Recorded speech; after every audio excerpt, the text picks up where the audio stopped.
Welcome back, Alchemists. This is the 52 Weeks to Wealth, Wealth Principle 41. Create an environment that will force you to grow. Now, we've been in this 52 Weeks to Wealth for 3 years. Who here has been on the calls for 3 full years? This is your third season. Excellent. Let's give yourselves a round of applause. The OGs, originals. We're in here to make more money and do less work. Hence, care if that's true for you. You're still here doubling your income, double your net worth. That's the whole point. So you might ask, why do people come and do this again and again and again? Well, it's because once you've doubled your money, you can still double your money again and again, and it works. So we know it works. We know that this process of building millionaires is something that anybody can follow. Now, I'm not saying anybody can be a millionaire. I want to be very clear. Who here knows you got to put in some work. You got to want it bad enough. You got to have a reason to make $1 million. This money doesn't just flow to you unless you first desire it to flow to you, unless you first say, it's okay for me to receive a lot of money. If you desire it and you work for it, then there's a good chance you're going to get it. Who here's willing to put in the work? Ask if you're willing to put in the work this year to get to that $1 million status, to get to that next level, to level yourself up. I love it. So we're on a mission to build 100 millionaires who are inspired to build 100 millionaires. This is why we do the 52 Weeks to Wealth every single week, every Saturday. If you're watching this on Facebook and you're wondering, how do you get into this call? You can go to ibuildmillionaires.com. I do love bragging that we own iBuild Millionaires. It's the coolest thing. So let's give Ron a round of applause, my business partner, for grabbing that domain. Let me dive into Wealth Principle 41. Create an environment that will virtually force you. By the way, hands to the camera if you are currently focused on improving your environment. You're getting rid of the broke friends, getting rid of maybe the clutter in your life, the proverbial clutter. By the way, most of it is going to be relationship based. Who here knows your network is your net worth? It's not about who you know. It's about who knows you and what they know you for. Because if they don't know that you're a source of solve a problem solution, a solution to a problem, then there's a good chance they're not going to call you when they got that problem. Who here has had a friend or family member use somebody else instead of using them? Has anybody ever suffered the loss of a family member being like, yeah, I use somebody else? My brother just did a $1.3 million refinance on his building. And he called me up and he said, hey man, I'm going through this refinance and this lender. I'm not really sure if the lender's like treating me okay, like taking care of me. And like, I got all these questions and they're charging me these upfront fees. And I just sat there quietly because I was like, dude, I own Alchemist Financial. I would have hooked you up, right? Frank would have just slid the loan right through. We would have taken very, very little. Guys taking 2 points. And I was just like, man, like, you know whose fault that is? It's not Josh's fault. That's my fault. I didn't let him know that we do commercial loans. So Wealth Principle 41, millionaire Wealth Principle 41. This is not, by the way, not for small-minded people who are just like, I want to make an extra $10,000 this year. This is the people who want to make $10,000 passive income per month. Let's talk about creating an environment that will virtually force you to grow. And by the way, everything that you see right now is your environment. If you're in this Zoom with us, if you're on Facebook, if you're on YouTube, if you're on LinkedIn, if you're in a room, look around, look at the room that you're in right now. How does this room support you? Is this room forcing you to grow? You will become what your environment creates. Now, outside of the room, outside of the space, the house you live in, the city you live in, there are 7 characteristics of a growth environment. I'm going to focus on the people because I believe people are more important than any other aspect of your life. You change your friends, you change your income, you change your community, you change the way you think, you change your religion, you start changing the way you treat people. Hands if you've seen this, right? You go and change, you go into a 12-step program. We have a lot of people who've been through 12-step programs and suddenly they start changing their activities, start changing their habits. So I want you this winter to be building yourselves. I want you to be focusing on the right activities. So we're going to go through what those are right now. And this is changing your environment so it forces you to grow. Number 1, be in a place where others are ahead of you. When you put yourself in a place where others are ahead of you, like you join a team or you join a company or you join a mission or a movement, or say you're running and you're a runner, it's the people in front of you become a target. You start chasing after them. You start seeing what's possible. You start going towards the thing in front of you. If you're the only one in front, then there's a good chance now the only gauge you have is your mental ability. It's your physical body just testing things. But when there's something in front of you, for some reason, we always find more juice. Who's noticed this before in your life? When there's something like a target in front of you, there's something to aim at, it's just so much easier for us to flow all of our energy towards it. That's just how we're wired as human beings. It's not something to try to change, because I tried to change it. And I was like, okay, I just want all internal things. And I noticed that's a lot harder than just picking somebody ahead of you and chasing. Hands care if you've also felt this. Be in a place where people are ahead of you. Wherever you are, there must be people ahead of you, pushing further, pushing harder. Number two, a place where you continually are challenged. If you're not continually challenged, there's a good chance that the environment has become stagnant for you. You're no longer growing. You're no longer in an opportunity for you to level up. So you must constantly be seeking out these environments where you're continuously challenged. And I don't mean like small challenges. I mean challenges that move you in the direction of your growth, a direction that you want to become more proficient in. Hence, if you want to make more money again, you want to make more money this year, and you want to do it more efficiently. So you're not spending a ton of time. You want to do it in a meaningful way. Who wants impact? You want to make money that is also good money, like it's really changing the world. So go to an environment that is going to create that for you. It's going to challenge you to be a little bit better, be a little bit sharper.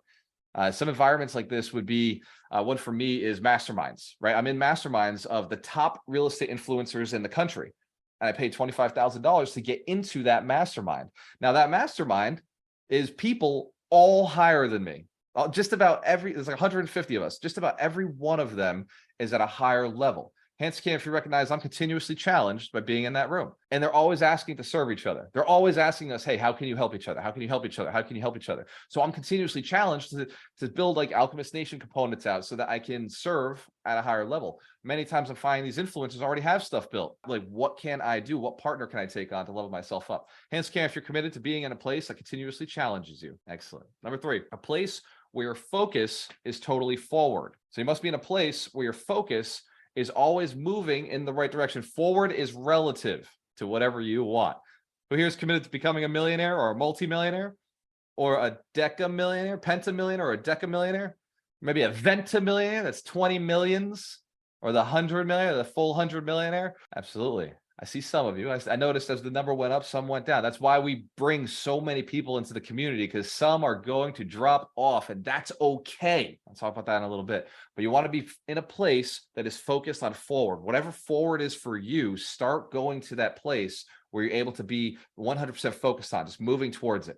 For me, it's anybody who says they're building millionaires. I'm like, okay, that's a place for me to spend time. It's a place for me to learn. Number four, a place where the atmosphere is affirming. There are affirmations, right? Words that are good things for you. A lot of times we go to bed. Who here's ever gone to bed at night, right? Who's gone to bed at night? Anybody? I think we all have tried this at least once in our lives. You go to bed at nighttime when the sun's down. In that space, in that atmosphere, I listen to hypnosis. I listen to positive affirmations. I listen to the dreams that I aspire to create, the things I want programmed into my mind. Who's ever tried this before? Listen to hypnosis or a book at night while you were sleeping, just kind of let it flow into your mind over your thoughts. When you listen to those things while you're sleeping, your mind is still active. In fact, our mind is just as active when we're asleep as we are when we're awake. So it's solving problems. It's taking in processing. Dreams are a manifestation of the things that you process throughout the day. It's your brain saying, okay, let me process everything that I went through today. It's still going through. The brain never stops running. And if it does, game over. So, your brain stopped running in the middle of this call. I apologize. Give yourselves a round of applause for still being here, for waking up. Being wide awake, engaged. So a place where your atmosphere is affirming. This can be in your office. This can be your bathroom, the mirror in the bathroom, just little affirmations.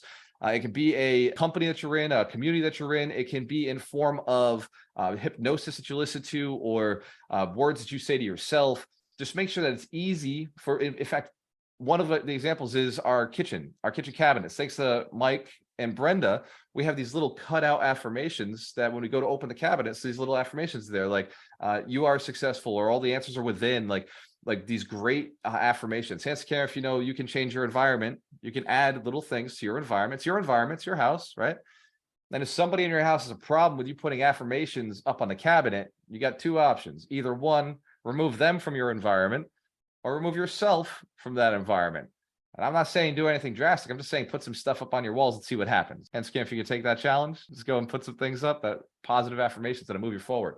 Number 5, a place where you wake up excited. This could be your office, right? Like for me, I'm so excited to come and get into this room because I know I get to do something cool. I bought the podcast equipment. I bought the cameras. I bought the lights. I bought the books. I've read the books. It makes me feel like I'm doing it right. Who here feels better when you're wearing better clothes, right? You go into a networking event and you're dressed appropriately. You're like, man, I'll come in here. I'm feeling like a boss.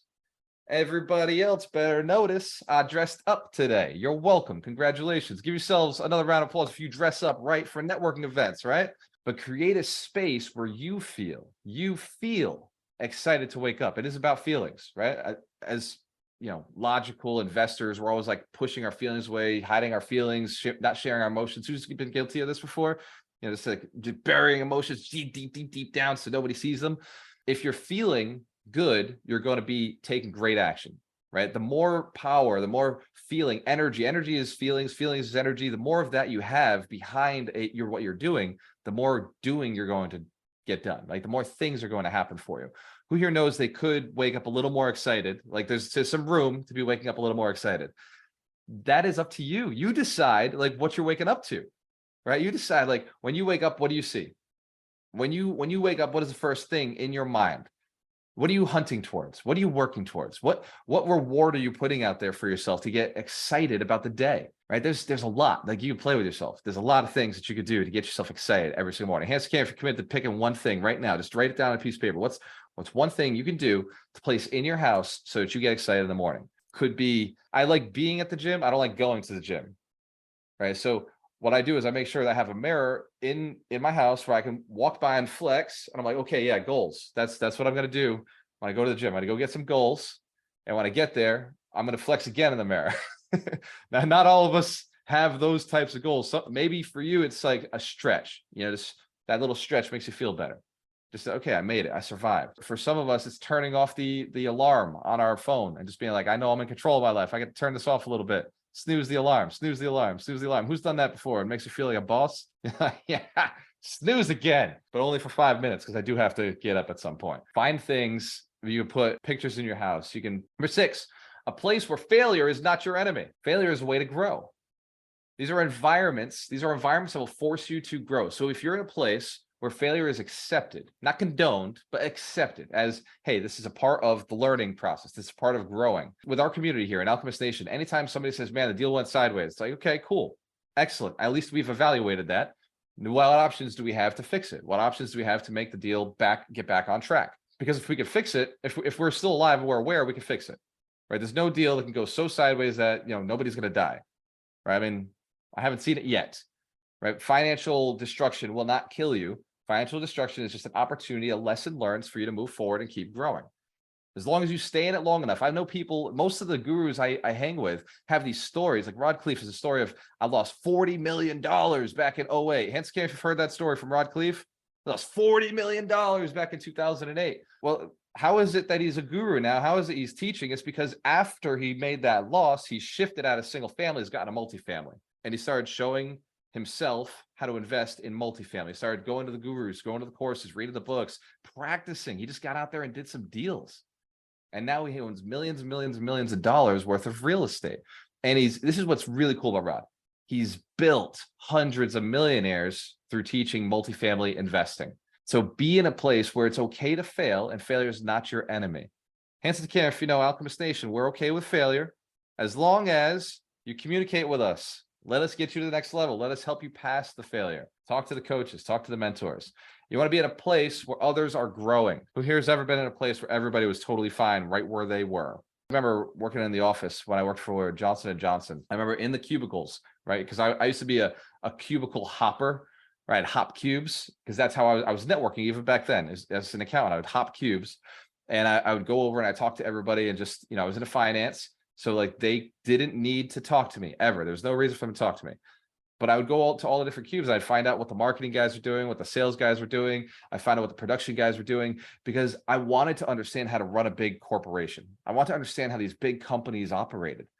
Hence, Cam, if you could maybe be that person where you're at right now, right? If you're working a job, you could start looking at it and saying like, how is this thing working. And so I wanted to be in a place where things were growing. And I noticed in Johnson & Johnson, nobody was growing. Everybody fought to stay in their position. Nobody was seeking out the next position. Nobody was seeking to level up. Everybody was perfectly content because they had benefits. They had severance packages. If they lost their job, they had pensions. Like Johnson & Johnson is one of those companies that still has pensions. Now the pensions are garbage because inflation will just eat it up really quickly. But they were very excited about staying right where they were. There was no incentive to grow, no incentive to level up. Like, because if you leveled up, then you didn't get your pension, you got a severance package, and J&J would just let you go. If you got closer to that chopping block, right? The higher you got up in the company, the more likely you were to get cut in the company as it was continuing to acquire other companies. Hence, if you understand, that's not a good environment for growth. Hence, if you've been around those people who are telling you don't go into a new space because you don't know anything about it, and you probably got to fail if you go into a new space, you just stay in the old space that you got going on. Challenges. So every week we have principles. Every week we have action steps. This week, I'm going to ask you to evaluate your environment. And one more environment I didn't talk about today is your cell phone. The cell phone is an environment. When you pull it up, right, what's the first thing you see? Your background, right? You see your icons. Those icons always got numbers on the side of them. Is that benefiting you?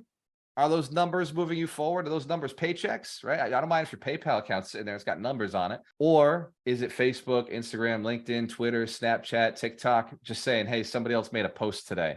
Like somebody else made a post. We want you to come back to our platform. Come get obsessed. Come fall into the wormhole for a few more minutes, right? Does your background, is it a picture of like your family?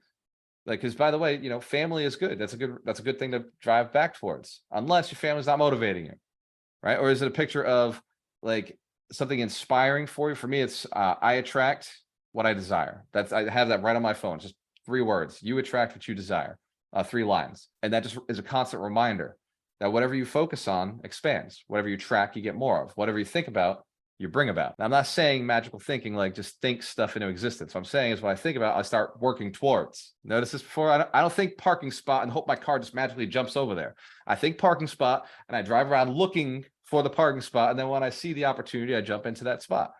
It's the same with action, right? It's the same with your success in your business. You think out what you want and you let your brain start driving you towards it, but you've got to physically move, right? Same with eating. You want to eat something, you don't just think it and then suddenly it's in your belly, right? You think it, you recognize what you want, and then you have to pick yourself up, either order it on your phone or you walk yourself over to the kitchen and you start building that food to consume it. But before you consume it, you still got to make the decision. It can be sitting right in front of you, right? Because success for most of you is sitting right in front of you. The right environment is sitting right in front of you. Most of the time, I guarantee you, it's right in front of you. You've got to make the conscious decision to go and take some action. And when you do that, your life changes. But when we're just sitting there trying to think and grow rich, that you could take, that's an opportunity right in front of you that you could take if you just decided to take the action. Sometimes the action is pick up the phone call.